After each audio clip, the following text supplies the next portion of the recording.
Do you feel out of alignment, burnt out, or perhaps find yourself asking, I know I'm meant for more. What is my purpose? If this sounds like you, stay tuned because today we are diving into it.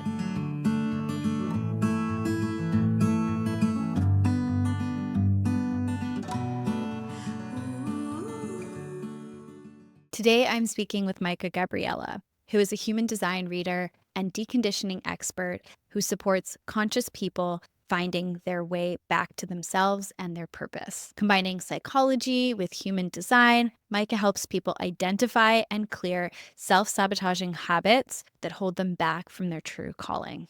Maike has a very unique story. She started off her entrepreneurial journey with a sustainable underwear brand, which, despite her best efforts, wasn't yielding the desired results. She was also a new mother, and health issues, sleepless nights, and the uphill battle of navigating a fledgling business took a toll on her mental and physical health. One night, amidst the chaos, she stumbled upon human design. It was a late night revelation that transformed her perspective. Learning about her human design type, which is a projector, was a light bulb moment for her. And today we want to offer you that light bulb moment as well. We are diving into the topic of purpose from the lens of human design. What is it?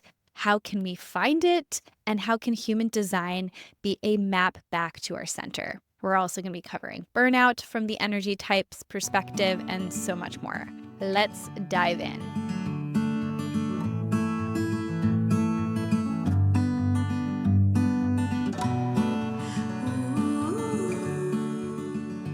I'm so pumped to get to chat with you. For those of you tuning in, we had an amazing first conversation that sadly is lost in the ethers. And I'm so disappointed about that. But clearly, I was the only one that was meant to hear it. These visionary downloads that we had again. That was a download. But today, we're going to have another incredible Exactly. download, I'm sure, coming through you, just oozing out. I can sense it. So I can't wait to jump into it. But before we do, I would love to check in and ask you actually a question that I've asked before, but to see if maybe the answers are different, which is what are 3 words that you would use to describe yourself in this moment?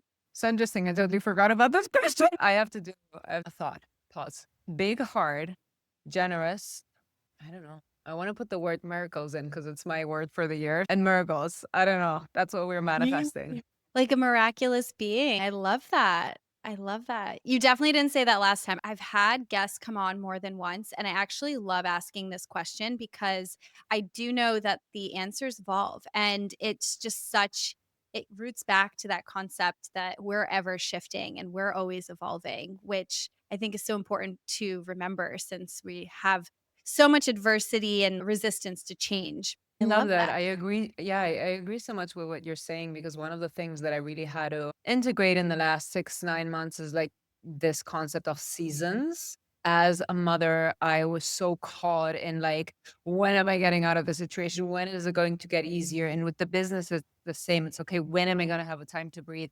When am I going to be able to like take a beat? And I've just realized that we're really in different seasons of our life and understanding seasons and different times of our life with different pressure and different kind of narrative and different goals and different desires. It's such a beautiful aspect to become present around that because it takes away that drowning that we can sometimes feel when we're in the middle of building something or doing something for the first time, which we are all doing since we're all humans just living for the first time. And we forget.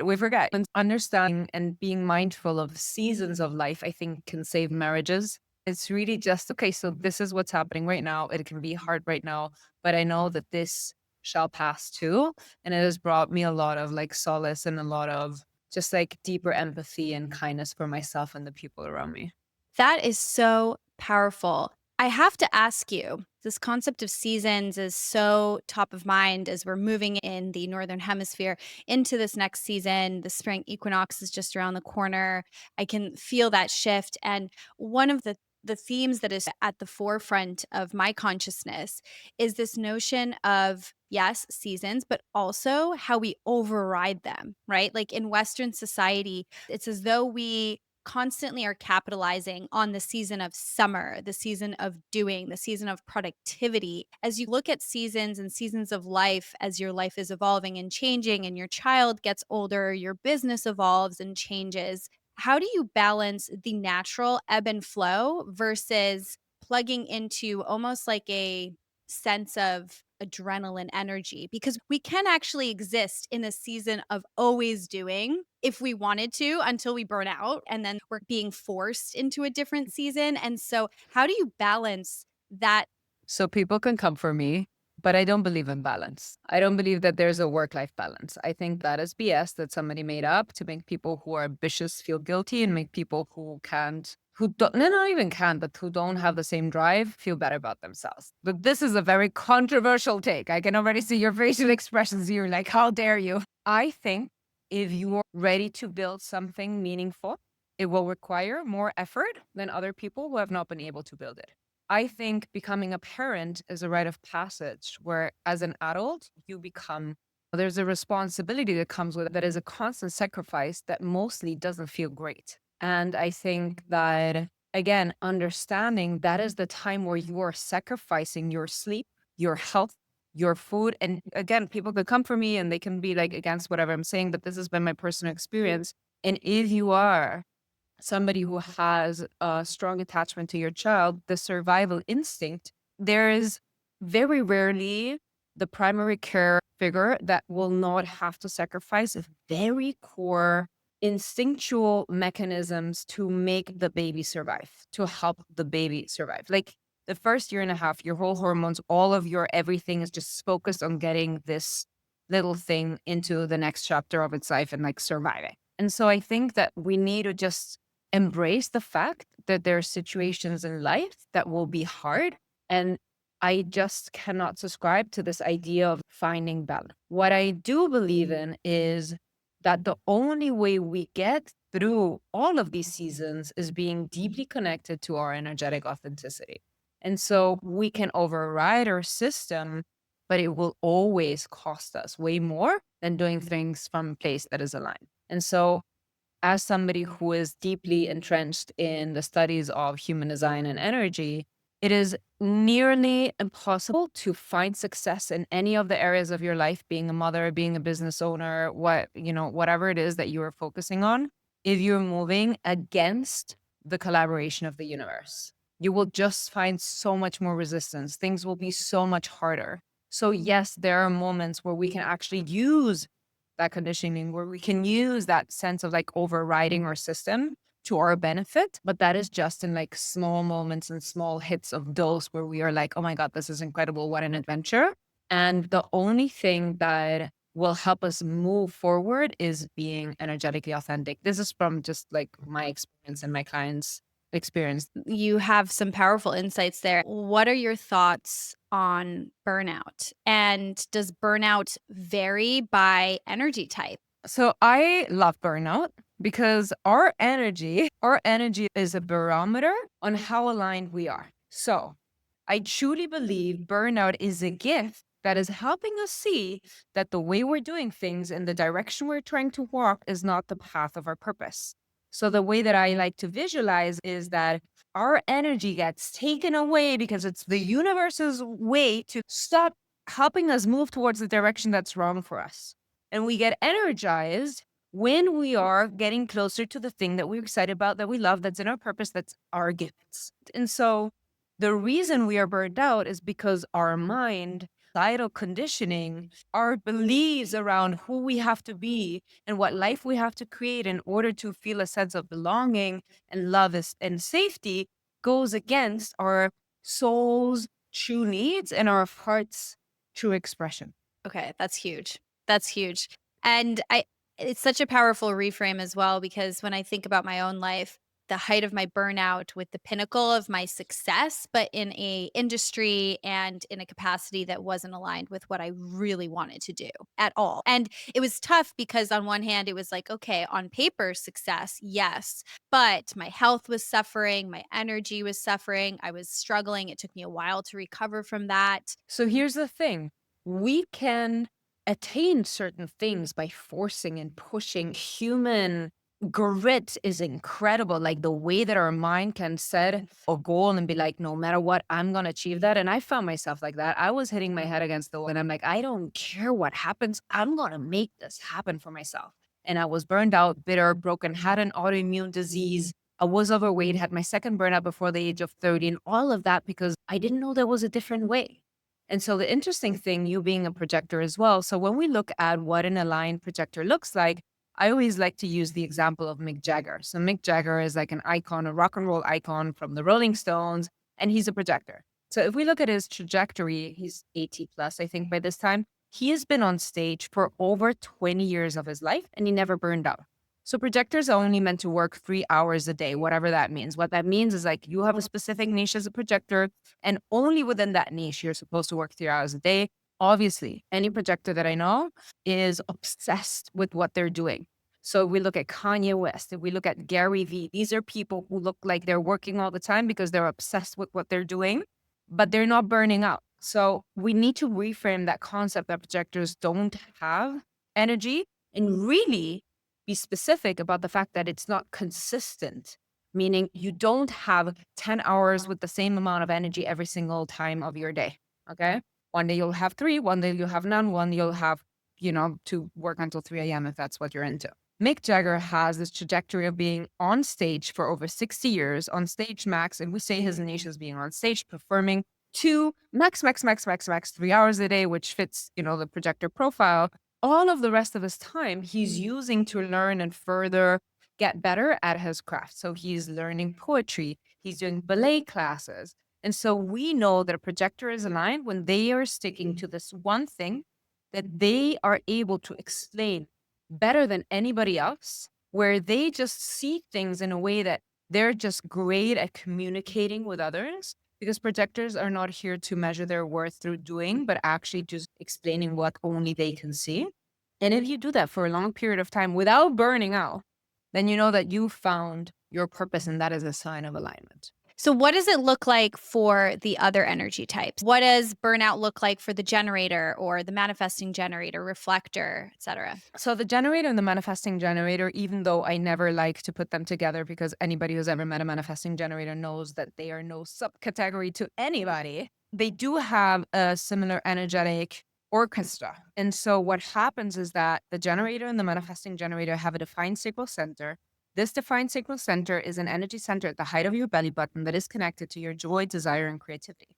And so generators and manifesting generators have this motor in their sacral center that feeds their aura. And so this aura pulls in the right people, opportunities, and chances. And what happens is that manifesting generators and generators can only have that consistent access to energy that is orchestrated by their sacral center when they do the things that they love. And so, because subconsciously they know that they're here to serve their energy towards others, they're here to generate energy for projectors, reflectors, and manifestors, for them to also have some kind of energy. They often think they have to sacrifice their own desires and their own vision and their own pleasure to support other people. And so their burnout comes from people pleasing. Their burnout comes from trying to focus on helping everybody else and forgetting that the only way they're able to generate energy is when they focus on what they're excited about. And so what you will notice is that generators and manifesting generators, when they are aligned, they're juicy, they're sparkling, they're magnetic. Everybody's, oh, let's go grab a coffee. What are you working on? What's up? And so they're really like this light for the mosquitoes. Everybody's around them like, ooh, what's happening here? Because they're so powerful, so energetic, so magnetic, that the more they do what they love, the more energy they get. And that is like the tell-all sign. If you're a generator or you're a manifesting generator and you're getting drained by the tasks that you're doing, it's because you're not meant to be doing them. And oftentimes there is this fear of, I'm selfish. Who do I think I am? I can't just be focusing on the things I like.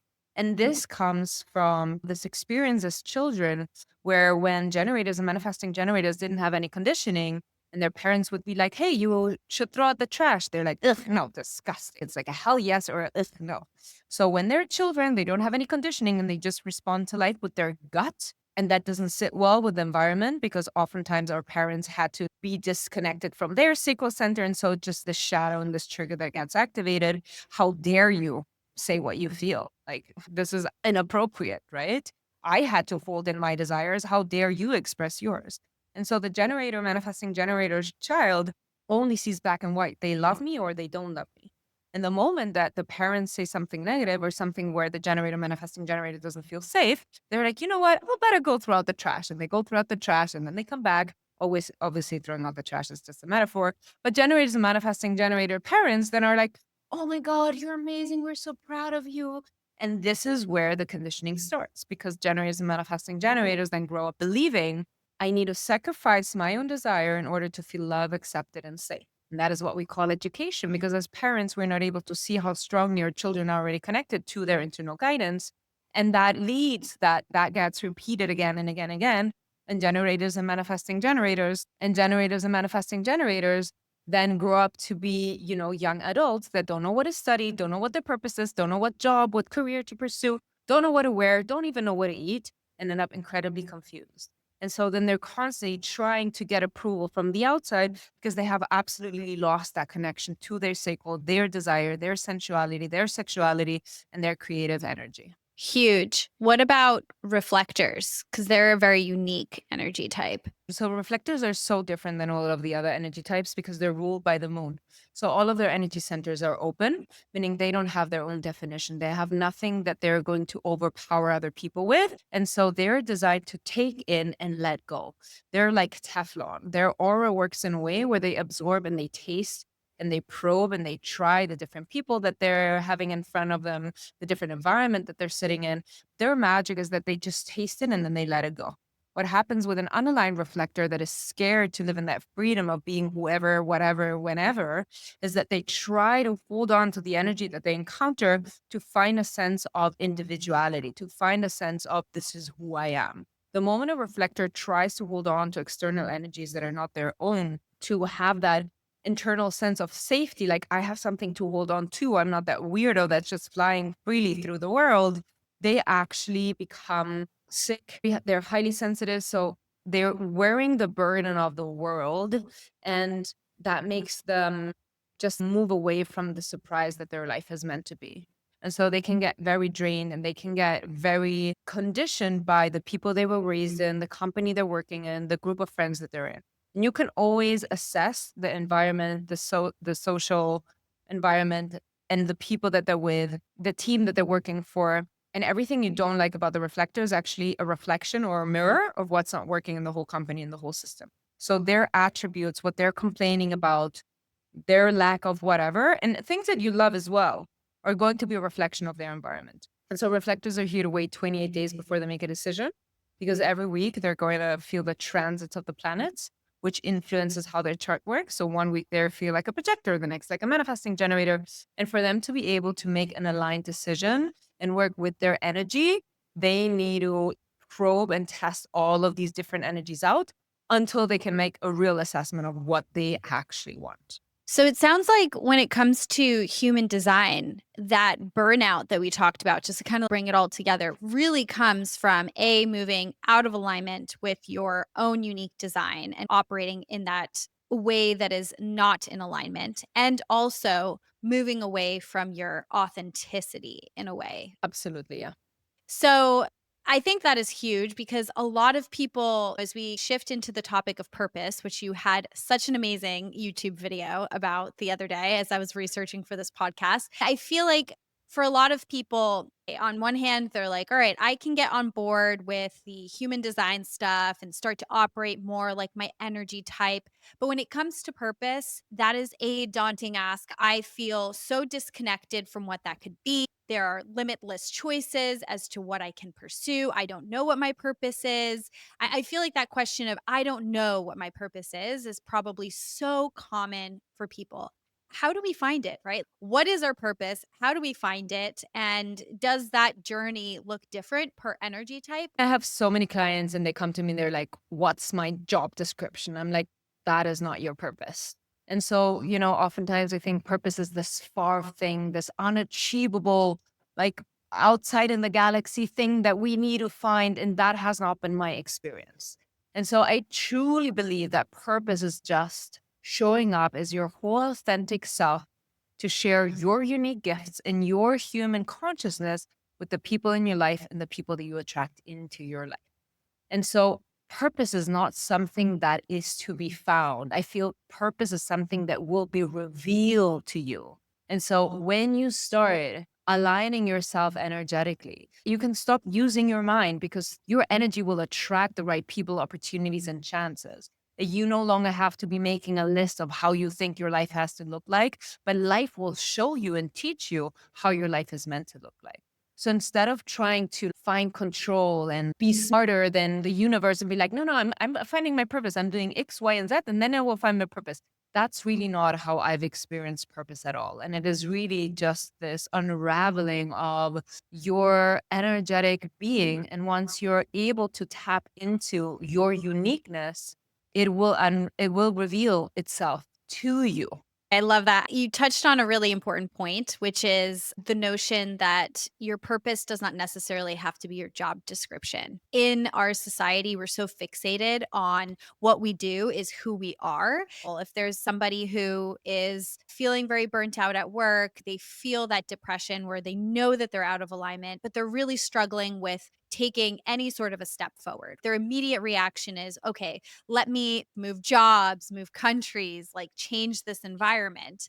But in some ways, if we're not intentional with how we do it, we might just end up just running from the problem because the problem is not necessarily the environment or the job, but a lot of the times it's actually a deeper rooted thing, which is that we're living out of alignment and out of our authenticity. What would you recommend or what do you tell your clients that are dealing with this issue? A lot of us are walking around kind of just jumping from one thing to the next and feeling that deeper rooted hole of emptiness of something's missing. I'm meant for something greater. I'm meant to be doing something differently, but we don't know what it is. And we don't even know what that first step is. I think that is actually such a beautiful thing to acknowledge that as humans, we come into this world with this deep seated knowing, I have something to give. And my experience has been that the most painful situation that I have experienced is like knowing I have so much to give and not being able to share that with the world. Like I remember crying, being like, please, somebody just use me. Use me. Why is nobody using me? I didn't know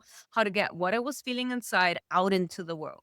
And it was such a like incredible, bitter, frustrated feeling. Once we start acknowledging that purpose goes beyond our job description. And one of the beautiful things that I really like about human design is that the highest purpose in human design is actually listening. It's not even active. It is a passive taking in of information. It is a being of service. We are often in the school system, there's accolades for being best in sports and math and artistically gifted, but these are things that are very rare. Most of us come into our life with a path of, okay, let's figure this out. And so there are incredible, beautiful ways to connect to your purpose and to understand how you impact other people, which is your purpose, is to create impact with your human experience. And that is really smiling, connecting with your friends, being there for your, family. There's different ways that you can tap into who you're meant to be and what your gifts are that have nothing to do with monetary exchange and that have nothing to do with societal ways of, wrangling different capacities that we have because they're so productively consumerism focused, right? Like how can we make your gift into something that can generate income, which is great. I personally believe that all of our gifts can have a monetary outcome. Like I am a big proponent of, but this goes back to the controversy of before. I'm a big proponent of making your job your purpose because then you'll never work in a day in your life, but also your work all the time. Okay. So this is just how I see it. But I think if somebody is really in that place where they are lost, it is that thing of coming back to yourself. So one of the things that I think is interesting is like in the spiritual world, the word authenticity is used so often. I love it. It's one of my favorite words. How do I become authentic? It sounds so natural. Oh, just be you. I'm like, what does that even mean? I have no idea to be just me. That is the most useless advice I have ever gotten in my life. Authenticity, what it actually means is that we own our conscious experience, no matter where we come from and what we've been through and where we want to go. So we own who we are, we own what we want, we own what we don't like, we own what we do. Like it is just really unapologetically owning the whole experience of ourselves. Because what happens is that in our childhood, we get told this side of yourself is not acceptable. This is something I'm going to punish you for because if you're acting like that, I'm taking my love away from you. So we start creating this persona where all of these parts of our whole authentic self have been pushed down into our subconscious. Psychology, we call this the lost self, right? And so we have that emptiness inside that you were alluding to before. And so we try to fill that emptiness through work and through success in our work, through intense but toxic relationships, through material things, through substances. And so we're looking for all of these outside sources to fill that hole within. And so what human design teaches us is that we have come whole into this world and our subconscious knows exactly what experiences, what people and opportunities are meant for us. And they're all in this kind of holding pattern. They're in this iCloud. And our aura has the password. Our aura has the key that connects the things that are meant for us to experience in this lifetime to our reality. And our subconscious knows we're meant for these greater things. Our subconscious knows all of these incredible things are I'm meant to experience, but why can't I reach them? And so we have this thing called the conditioning, which is like a slime on top of our aura. And the moment that we're able to integrate those parts of ourselves that we deem shameful, unlovable, and we see them for the unique, weird quirks that we have that make us just so individual that allow us to stand out. And by owning them, other people relate to us.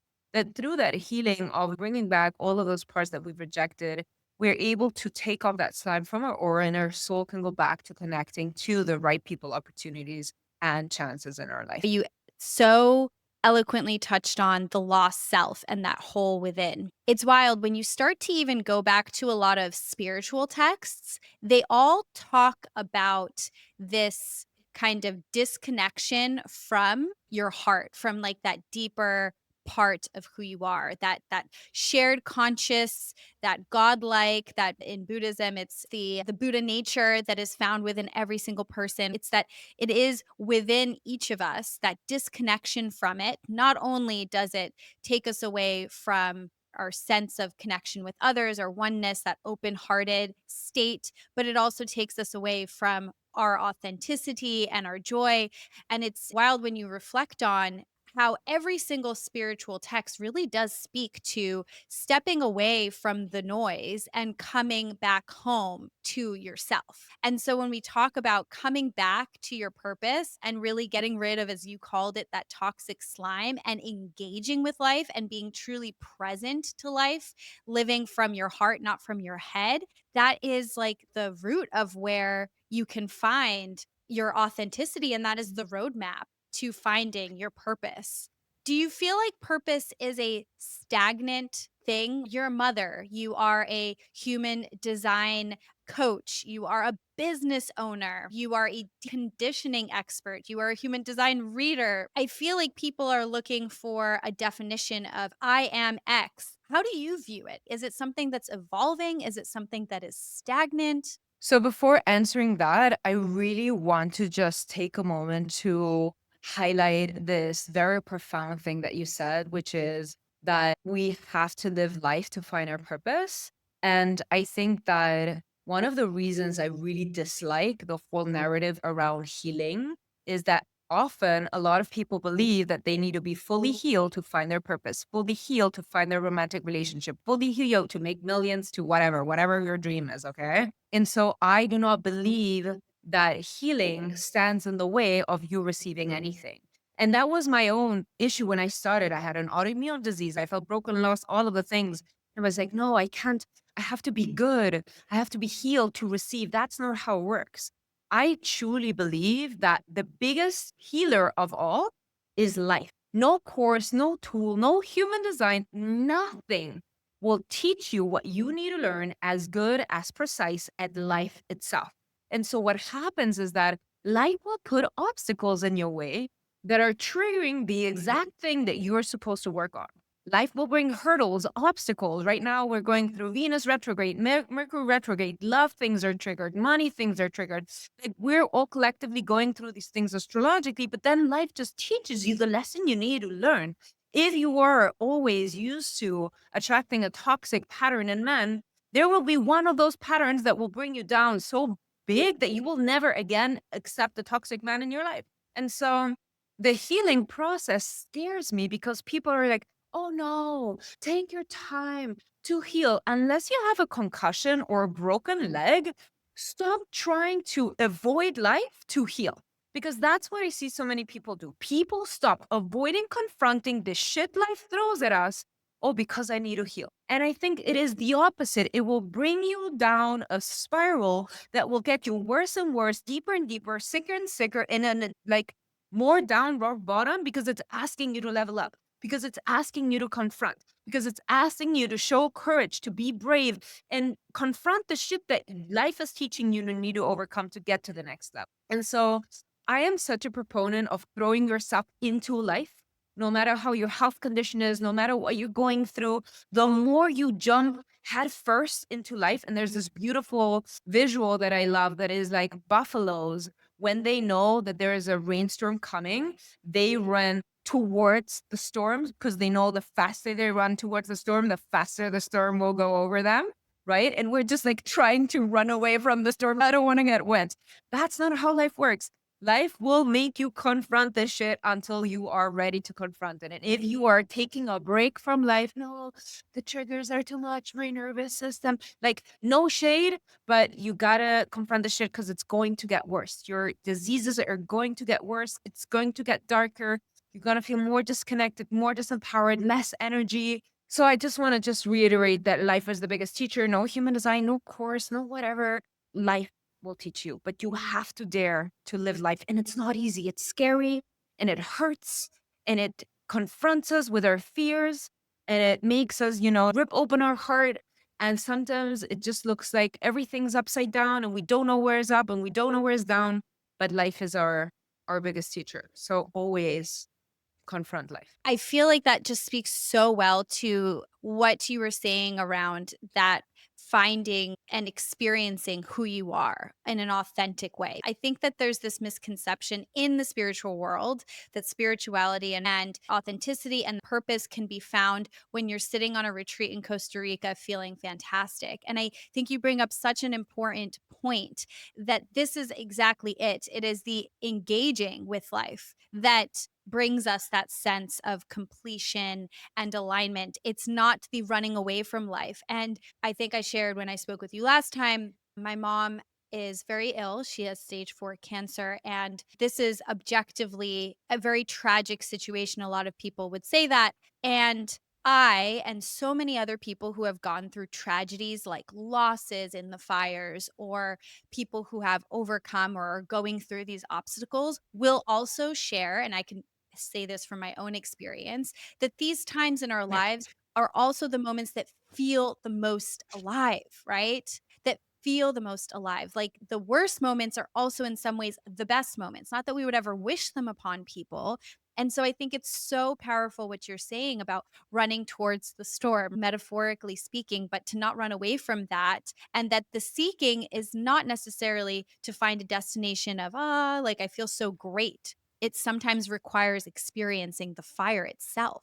I think presence is a big thing as well. My father passed last year and it requires I'm really sorry to hear this about your mom, but it requires that it's not required, it demands full attention. There is no Instagram, there's no social media. We're so distracted during our day in our everyday. Oh, the phone is here and whatever. What was I doing? But when there is this kind of like Christ, the experience lived is this pure presence of what you have in front of you. And even though that can be painful, it also just highlights the incredible experience of being human and being alive. Like the aliveness of being human is experienced in the pain, but it's expressed exactly the same in the joy, right? Like we can see a beautiful sunset and it can make us cry. And in the loss of the death of my father, I also really understood the immensity of having the pleasure of being alive. So it comes with just this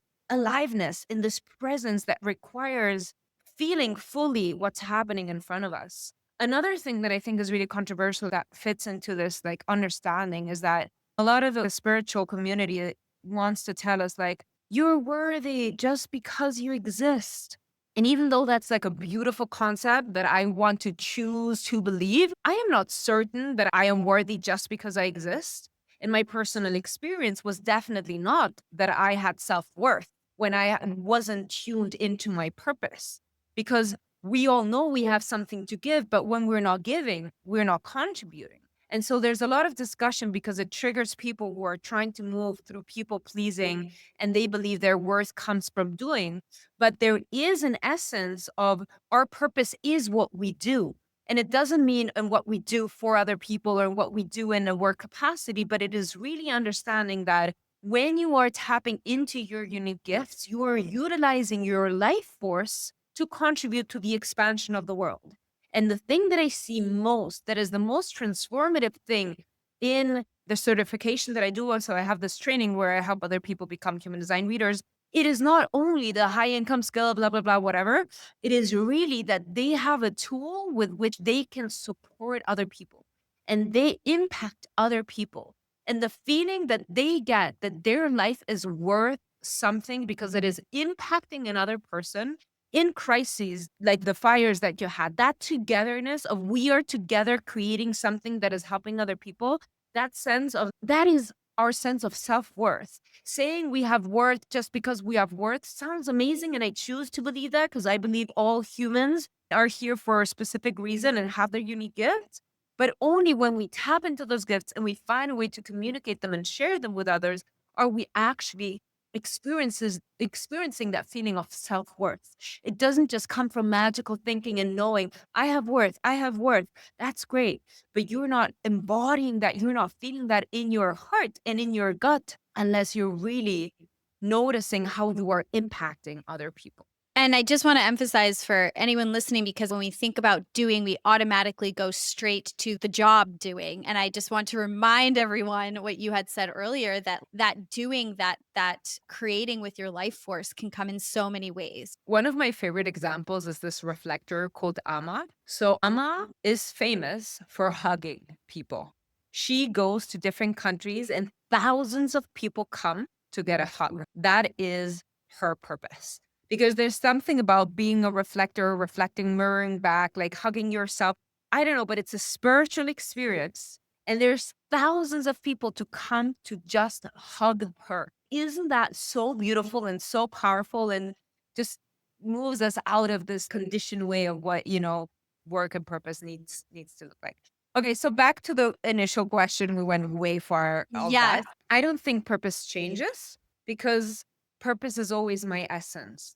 And even though the intention of what I do, what I'm doing might shift or the way it looks like, the essence of who I am, to me, my personal experience, you could have a completely different point of view on that. My personal experience is that purpose doesn't change. Where I put my focus, where I prioritize, these are things that can shift and change because, again, I believe in seasons. But I think that my purpose, if I look back, like I can connect to my purpose at 6 years old being exactly what I'm doing now. And I don't think in all of the iterations of what I've been doing in my life, my purpose has always been expressed in the same way. And that is seeing the person I have in front of them deeply and knowing what it is that is not aligned so that they can actually step into their authenticity and create magnetism. Like I can see this clear of night, no matter where I have worked, that was always my objective and my modus operandi or whatever you say that. I like that you mentioned about how you apply it can shift over time, but that innate gift and that thing that lights up your heart, it sounds like it was very consistent over the course of your life. You've had a very windy journey to getting to where you are now and to doing what you are doing now. And that's just evolved. And you've gone through the ringer of shedding past entrepreneurial ventures to launch your business now to the work that you're doing with the world. That has only gotten you closer to what is really true in your heart. I think that's very, very powerful.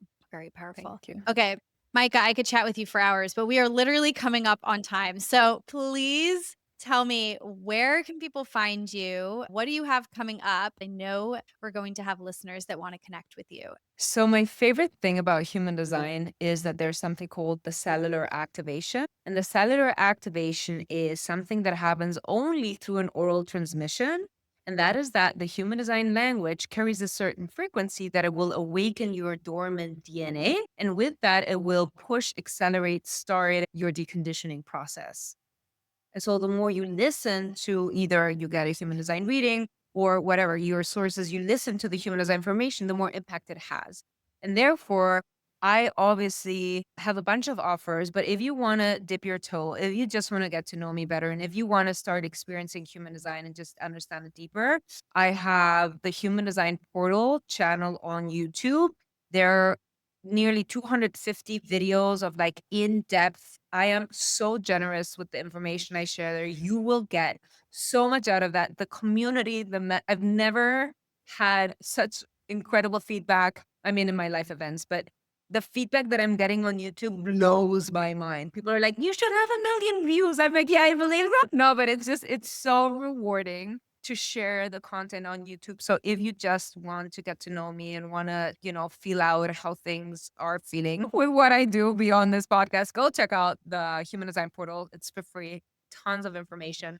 If you do want to have something more personalized, I offer one-on-one readings. There's a bunch of other stuff you can find on my website, maikegabriela.com. I invite you to connect with me via Instagram. If you've listened to this podcast, just DM me, let me know. I'd be super excited about that. And just do whatever you feel like doing. Like, it's up to you. I love that. Micah, thank you so, so much Thank you for so joining much, me Gabriela. today. Yeah. Thank you so much for your time and this invitation.